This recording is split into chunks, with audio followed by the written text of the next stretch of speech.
Hi, I'm Antonio Sala, and in this video we are going to start a case study in which we will address whether a given selection of input manipulated variables and output controlled variables is right for a given purpose.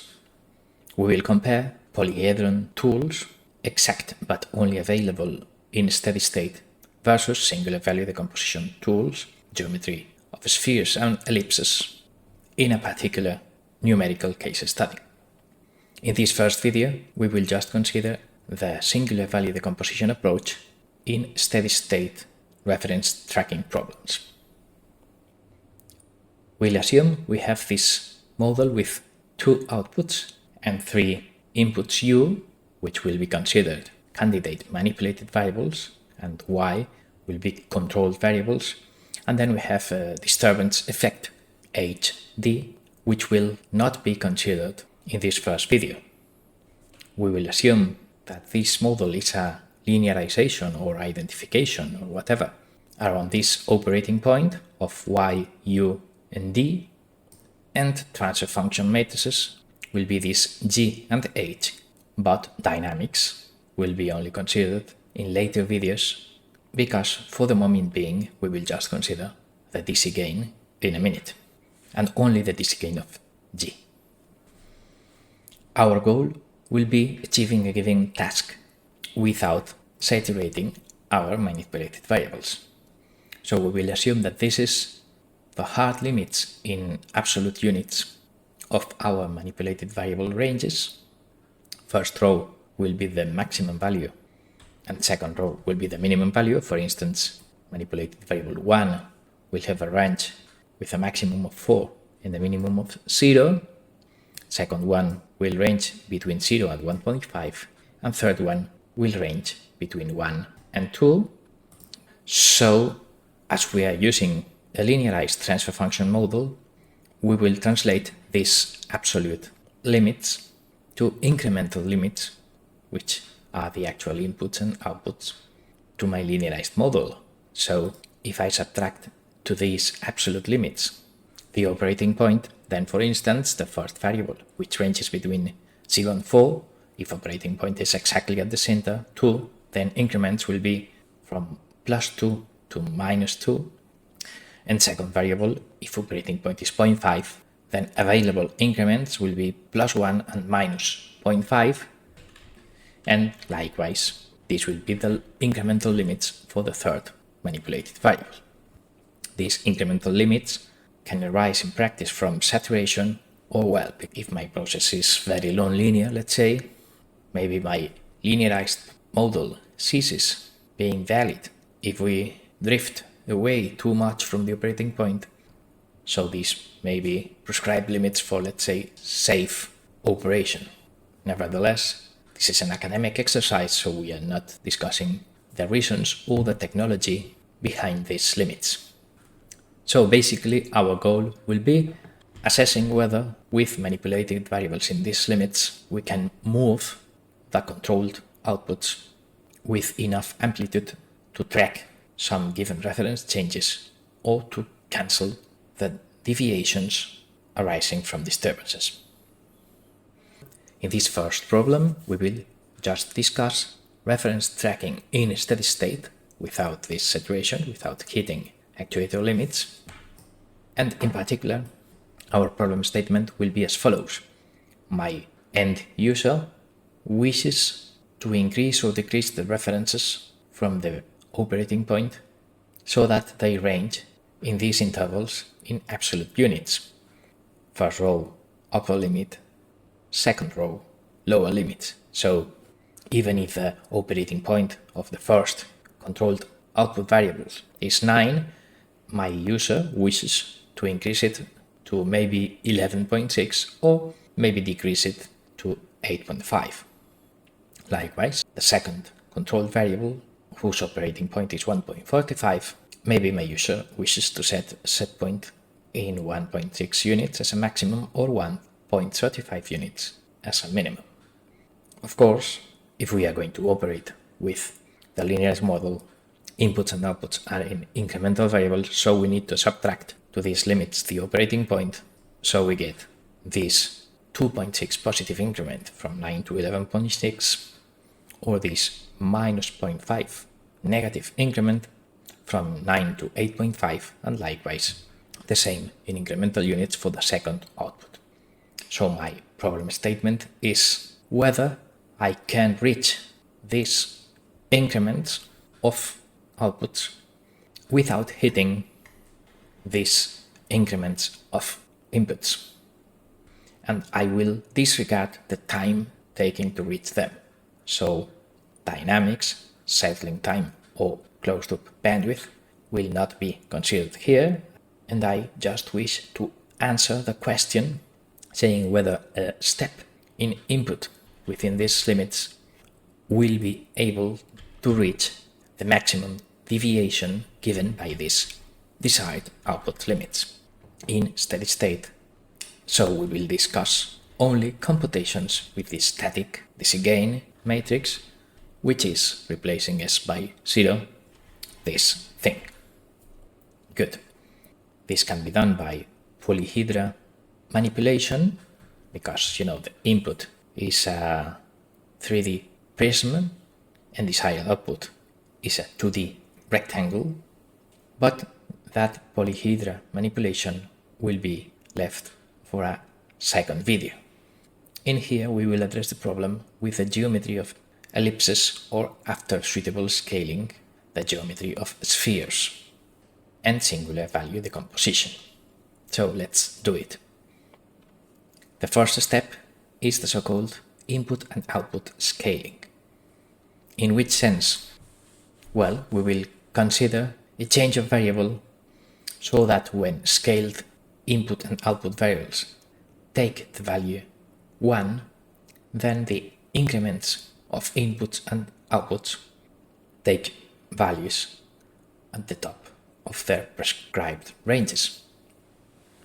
So let us first discuss the output scaling. If I look here to the desired increments as singular value computations and geometry of spheres must forcefully be symmetric around the origin, around the operating point, then I need to choose the worst case as the largest desired increment. For instance, in my first output, maybe the user wants a positive increment of 2.6, a symmetric interval around 0 that contains both extreme points must be plus minus 2.6. So I'll choose 2.6 as my reference point, and I will transform it to being 1. Likewise, in this case, if I wish a symmetric interval around the origin containing both extreme increments, then the set interval must be plus minus 0.15. So it is the maximum of the absolute value, the one that must be chosen from these desired increments. And this is the code. In this way, if I can achieve a scaled increment of 1, the actual non-scaled increment will be 2.6 or 0.15, which will be greater than or equal to the desired increments, whatever its sign. We are in the conservative side. If we now discuss input scaling, then we also need to lie in the conservative side as follows. These are the increments of input that are available to me. Then again, if I use the geometry of ellipses or spheres centered in the origin, the operating point, then the worst case is the minimum amplitude. I mean, let us consider, for instance, manipulated variable 3. What I can assert with certainty is that I can achieve any input increment in the interval plus minus 0.3, but I cannot make a larger interval of admissible inputs while keeping such an interval centered in the origin. So my worst case here is the minimum absolute value 0.3, 0.5 and 2. To stay in the conservative side, saying that for sure my scaled increment of 1 will map to an admissible input. So this minimum absolute value here will set me this diagonal input scaling matrix.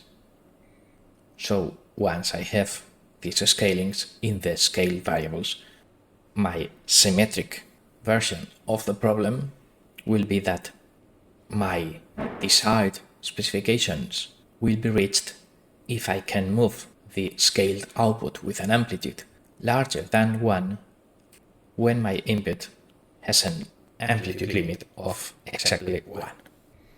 So once we have translated that scaled input and output problems, the thing we need to do is computing the transfer function matrix, well, in this case just the gain, in these scaled units. So these are the computations. First, from this we can assert that the scaled output is just the normal output increment divided by scaling coefficients. Second, my model says that y is GU, of course we are in incremental linearized units. And third, my input in the original units is the scaled input times the scaling coefficients, EU. So this thing is a so-called scaled gain, so that my problem will be solved if the scaled gain maps inputs of size 1 to outputs of size larger than 1. So if we work with the geometry of spheres, then size 1 of the input will be Euclidean norm 1. As I said, in the geometry of polyhedron, actual size will be the square of size 1, but in here we will consider just sphere of radius 1, and then that must map to an output set containing the sphere of radius 1. So how do I compute it? Well, it's kind of easy. It's one line of Matlab. Well, first, if I compute the scale gain, then singular value decomposition gives me the minimum gain and the maximum gain. This means that when the input is a vector of norm 1, the output will have a minimum norm of 1.5 and a maximum norm of 4.4 in the most difficult or the easiest maneuver, respectively. So my unit sphere in the input space totally sweeps the output sphere of radius 1.5, so of course it sweeps the sphere of radius 1, and then we can say that indeed we can achieve the desired output movement within my input limits. A last remark needed when analyzing these things is the condition number. Condition number is 2.9, the quotient between maximum and minimum gain, so it means that computations with this matrix or its inverse will increase relative errors from input to output in a factor of 3, and this is somehow deemed acceptable in usual rules of thumb. Let's say that conditionings below 5 are reasonable in many applications.